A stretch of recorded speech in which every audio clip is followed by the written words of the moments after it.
வணக்கம். நான் உங்கள் ஜோதிடாசான் வஜ்ரம் அருள்ராம். உறவுகளே, சனி பகவான் 2026ஆம் ஆண்டில் மார்ச் 6ஆம் தேதி வெள்ளிக்கிழமை காலை 8:24 மணி நேரத்திற்கு கும்பராசியிலிருந்து மீனராசிக்கு சென்று அமர்ந்து விட்டார்.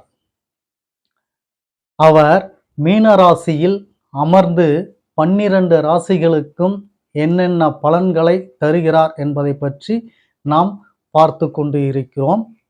அதாவது ஒரு நாளைக்கு ஒரு ராசி வீதமாக மேஷம் முதல் மீனம் வரை நாம் சொல்ல இருக்கிறோம்.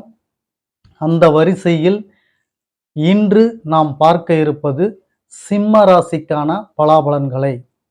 சிம்மராசி உறவுகளே, உங்களுக்கான பலாபலன்களை பற்றி இன்று நாம் பார்க்க போகிறோம். உங்கள் ராசியில் அதாவது உங்கள் ராசிக்கு 8ஆம் பாவகத்தில் அமர்ந்த சனி பகவான் உங்களுக்கு நல்ல பலன்களை தருகிறாரா, தீய பலன்களை தருகிறாரா என்று நீங்கள் ஆர்வமாக இருப்பது எமக்கு புரிகிறது. உங்களுக்கான பலாபலன்களை நாம் பார்ப்பதற்கு முன்னாடி புதிதாக நமது சேனலை பார்த்து கொண்டிருக்கும் உறவுகளிடம் ஒரு சில வார்த்தைகள். உறவுகளே, நீங்கள் நமது சேனலை புதிதாக பார்த்து கொண்டிருக்கிறீர்கள் என்றால் நமது சேனலை பற்றி உங்கள் உறவுகள், சொந்தங்கள், அக்கம் பக்கத்தில் இருப்பவர்கள் மற்றும் உங்கள் நண்பர்களிடம் சொல்லி அவர்களையும் நமது சேனலை சப்ஸ்கிரைப் செய்ய சொல்லுங்கள். காரணம் உறவுகளே, நாம் ஸ்ரீ ஜெயகௌரி ஜோதிடாலய நிறுவனம் ஒன்றை நடத்தி கொண்டு வருகிறோம். அந்த நிறுவனத்தின் வழியாக நாம் இல்லாதவர்களுக்கும் இயலாதவர்களுக்கும் ஏழை எளியவங்களுக்கும் நம்மால் முடிந்த உதவிகளை செய்து கொண்டு வரோம். அது மட்டும் இல்லை, ஆலய பணிகள் தொண்டுகளும் செஞ்சுக்கிட்டு இருக்கோம். ஹோமம் வளர்க்குறது, வேள்வி வளர்க்குறது, இது போன்ற காரியங்களை எல்லாம் நாம் செய்து கொண்டு வருகிறோம்.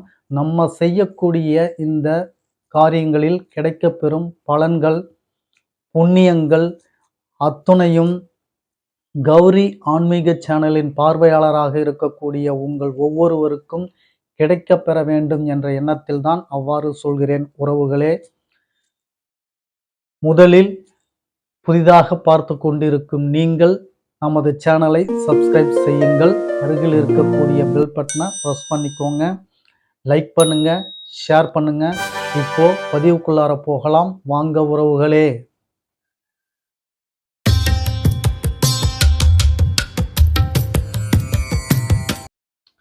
உறவுகளே, சிம்ம ராசிக்கார நீங்கள், உங்கள் ராசிக்கு 8இல் சனி பகவான் அமர்ந்து பலாபலன்களை தரப்போகிறார். உங்களுக்கான பலாபலன்களை மிக தெளிவாக, மிக உன்னதமாக கொடுத்து கொண்டு வருகிறோம். அந்த வரிசையில் உங்களுக்கு 8ஆம் பாவகத்தில் அமர்ந்த சனி பகவானால் என்னென்ன பலன்கள் விளையப் போகிறது என்பதை பற்றி பார்க்க போகிறோம். அதற்கு முன் நீங்கள் ஒன்றை தெரிந்து கொள்ள வேண்டும். சனி பகவான் என்பவர் தீயவரும் அல்ல, நல்லவரும் அல்ல. நான் ஏற்கனவே சொன்னது போல் எந்த கிரகமும் நல்ல கிரகமும் அல்ல, கெட்ட கிரகமும் அல்ல.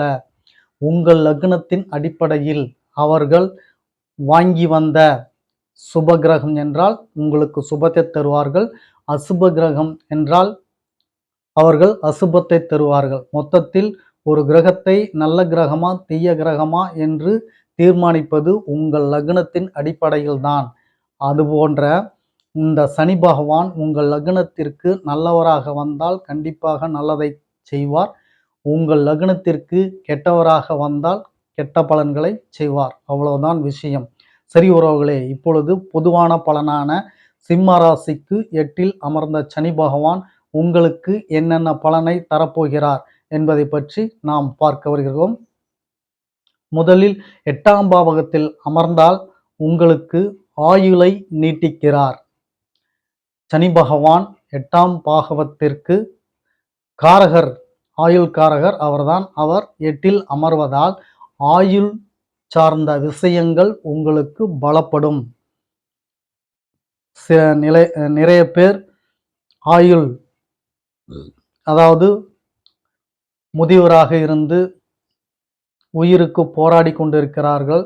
இன்றைக்கோ நாளைக்கோ என்று சொல்லக்கூடிய நிலையில் இருப்பவர்களுக்கெல்லாம் சிம்ம ராசிக்காரர்களாக இருந்தால் அவர்களுக்கு உயிர் போகாது. உயிர் கெட்டி என்று சொல்லலாம். சனி பகவான் 8ல் அமர்ந்ததால் அவர்கள் ஆயுளை நீட்டித்து தருகிறார். அதேபோல் 8ஆம் இடம் அதிர்ஷ்டம் என்று சொல்லலாம். உங்களுக்கு புதையல் யோகம் இருக்கிறது என்றால், அதாவது ஜாக்பாட் அடிக்கிறது, லாட்டரி அடிக்கிறது, இதை புதையல் யோகம் அப்படின்னு சொல்லுவாங்க. அந்த அமைப்பு உங்கள் ஜாதக பிரகாரம் இருந்தால் இந்த 8ல் அமர்ந்த சனி பகவான் அதற்கு வாய்ப்பு தருகிறார். சிலருக்கு புதையல் யோகம், ஜாக்பாட் லாட்டரி யோகம் கிடைப்பதற்குண்டான வாய்ப்புகள் உண்டு. அடுத்ததாக உங்களுக்கு குடும்பத்தில் பிரச்சனைகளும் சிக்கல்களும் சண்டை சச்சரவுகளும் வரப்போகிறது. பொருளாதார தடை, பொருளாதார தட்டுப்பாடு, பொருளாதாரம் இழப்பீடு இவைகள் எல்லாம் ஏற்பட வாய்ப்பு உள்ளது. குடும்பத்தில் அடுத்தவர்களால் கலகமும் சண்டை சச்சரவும் ஏற்படும். கவனம் தேவை. குடும்பத்தில் கணவன் மனைவி விட்டு கொடுத்து வாழ பழகி கொள்ளுங்கள். சனி பகவான் இந்த ராசியிலிருந்து அடுத்த ராசி கடக்கும் வரை ஒருவருக்கொருவர் விட்டு கொடுத்து பரஸ்பரமாக இருக்க முயற்சி செய்யுங்கள். அப்படி என்றால்தான் குடும்பம் சண்டை சச்சரவு இல்லாமல் போகும். தனப்பற்றாக்குறை, பொருளாதார பற்றாக்குறை இருந்தாலும் அதை சமாளித்து நீங்கள் வாழ்வதற்குண்டான அந்த மனோதிடம் தைரியத்தை நீங்கள் வளர்த்து கொள்ள வேண்டும். அடுத்ததாக பிள்ளைகளால் உங்களுக்கு தொந்தரவு, பிள்ளைகளால் அவமானப்படவோ அசிங்கப்படவோ கோர்ட்டு கேஸ் வழக்கு என்று போவதற்குண்டான வாய்ப்புகள் இருக்கிறது.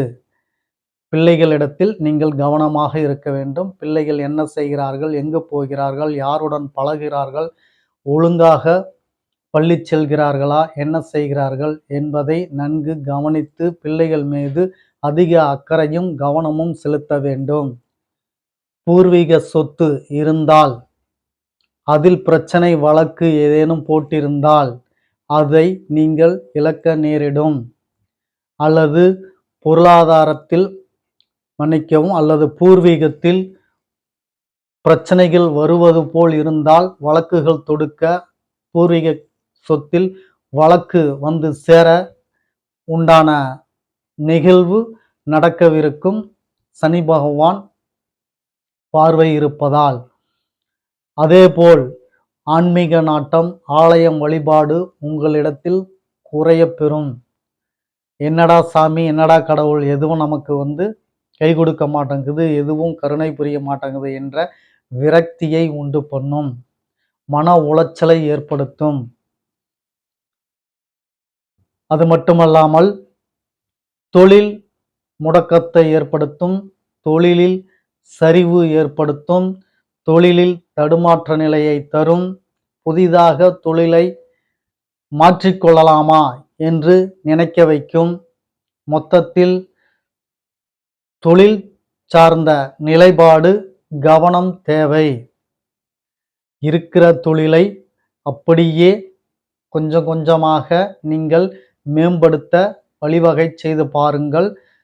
அதை விட்டுவிட்டு தொழிலை நம்ம விட்டு அடுத்த தொழில் செய்யலாம், அல்லது இந்த தொழிலை இம்ப்ரூவ் பண்ண கடன் வாங்கலாம். இப்படி என்று நீங்கள் வாங்கி தொழிலில் நீங்கள் போட்டீர்கள் என்றால் உங்களால் மீள முடியாது. அதுவும் உங்களுக்கு இழப்பை தரும். கடன் வாங்கக்கூடிய சூழல் ஏற்படும். இப்படி பிரச்சனைக்கு மேல் பிரச்சனையை உண்டு பண்ணும். ஆகையால் தொழில் நீங்கள் என்ன செய்து கொண்டிருக்கிறீர்களோ அந்த தொழில் லாபம் நஷ்டம் எது வந்தாலும் அதையே வைத்து நீங்கள் அப்படியே அதை மேம்படுத்த உங்களால் முடிஞ்சதை செய்து கொண்டு அதை இயக்கிக் கொண்டு வாருங்கள். அது உங்களுக்கு நன்மையை தரும். அதை விட்டு அடுத்தவர் சொல்கிறார்கள் செய்யலாம் என்று நீங்கள் தொழில் மாற்றவோ இல்லை அதை விருத்தி செய்ய கடன் வாங்குவதோ கடன் வாங்கி செய்வதோ இப்படி செய்யும் பொழுது உங்களுக்கு அது பிரச்சனையை ஏற்படுத்திவிடும். இது போன்ற நிகழ்வுகள் உங்களுக்கு இந்த சனி பகவான் மீன ராசியில் அமர்ந்து பலாபலன்களை தருகிறார்.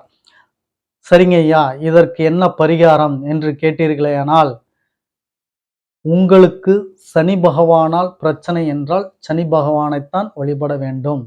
சனி பகவான் வழிபாடு என்பது அவர் பெயர்ச்சி ஆகும் பொழுது திருநள்ளாறில் அவரின் தரிசனம் பெற்று வருவது மிக சிறப்பை தந்திருக்கும். ஆனால் உங்களுக்கு அந்த வாய்ப்பு இல்லை. நீங்கள் பார்த்து வந்திருந்தால் மிகவும் மகிழ்ச்சி, சந்தோஷம். பார்க்காதவர்களுக்கு சொல்கிறேன், நீங்கள் திருநள்ளாறு போக முடியவில்லை என்றால் உங்கள் அருகில் இருக்கக்கூடிய ஆலயத்தில், குறிப்பாக சிவபெருமான் ஆலயத்திற்கு, அதிகபட்சமாக சிவபெருமான் கோயில்தான் அதிகமாக இருக்கும் அதனால் சிவபெருமான் ஆலயத்தில் இருக்கக்கூடிய நவகிரகத்தில் சனி பகவானை நீங்கள் வழிபாடு செய்ய வேண்டும். குறிப்பாக சனிக்கிழமை சனி ஓரையில் வழிபாடு செய்யுங்கள். மிகவும் அது சிறப்பை தரும். எள்ளு முடிச்சு வைத்து தீபம் போட்டு சனி பகவானை வணங்கி வர வேண்டும். எப்படி வணங்க வேண்டும் என்றால், சனி பகவானே, எங்கும் எதிலும் நியாயத்தை தர்மத்தை கடைபிடிக்கக்கூடிய நீங்கள் என்னையும் நியாய தர்மத்துடன் நடத்துங்கள். நான் உங்கள் பிள்ளை. உங்களது கஷ்டத்தை என்னால் தாங்கிக் கொள்ள முடியும் அளவிற்கு கஷ்டத்தை கொடுங்கள், அல்லது அதை தாங்கிக் கொள்ளக்கூடிய அளவிற்கு எனக்கு மனோதிடத்தை கொடுங்கள் என்று இப்படி வணங்குங்கள். வணங்கி வந்தீர்கள் என்றால் உங்களுக்கு மலை போல் கஷ்டம் வந்தாலும் அது கடுகு போல் தெரியும், பனி போல் கரைந்துவிடும். இது உறுதி. அது மட்டுமல்லாமல் உங்களால் முடிந்த உதவி, கை கால் இழந்தோருக்கு செய்யுங்கள். சனி பகவானின் தோற்றம், உருவம் அவர்கள்தான். அவர்களுக்கு உங்களால் முடிந்த தான தர்ம உதவியை செய்து வாருங்கள். இதை செய்து வந்தால் இதிலும் சனி பகவான் மனமகிழ்ந்து உங்களுக்கு நல்ல பலன்களை தருவார். மிக சிறப்பான பரிகாரம் இவைகள். இவைகளை செய்து உங்களுக்கு கிடைக்கவிருக்கும் அசுப பலனிலிருந்து உங்களை தற்காத்து கொள்ளுங்கள். நான் எப்பொழுதும் சொல்வது போல், பிராப்தம் என்பது நீங்கள் வாங்கி வந்தது அது கண்டிப்பாக நடந்தே தீரும். ஆனால் அந்த பிராப்தத்தின் வழியாக கிடைக்கக்கூடிய நிகழ்வை நீங்கள் குறைத்து கொண்டு வாங்கிக் கொள்ளலாம். நற்காரியங்களாக இருந்தால் அதிகப்படுத்தி வாங்கிக் கொள்ளலாம். ஆனால் என்ன உங்களுக்கு கிடைக்கிறதோ அது கண்டிப்பாக கிடைத்தே தீரும். இதில் எந்த விதமான மாற்று கருத்தும் இல்லை. உறவுகளே, மேற்கொண்ட நான் சொன்ன பரிகாரத்தை செய்து உங்கள் அசுப பலனை குறைத்து கொண்டு வாழ்வில் வெற்றியும் மகிழ்ச்சியும் நிறைந்திருக்க எல்லாம் வல்ல என் அப்பன் திருச்சிற்றம்பலை வேண்டி வணங்கிக் கொண்டு உங்களுக்கும் சேர்த்து வணங்கிக் கொள்கிறேன். வாழ்த்துக்கள். மீண்டும் அடுத்த பதிவில் உங்களை சந்திக்கும் வரை உங்களுக்கு நான் நன்றி வணக்கம் சொல்லிக் கொள்கிறேன் உறவுகளே.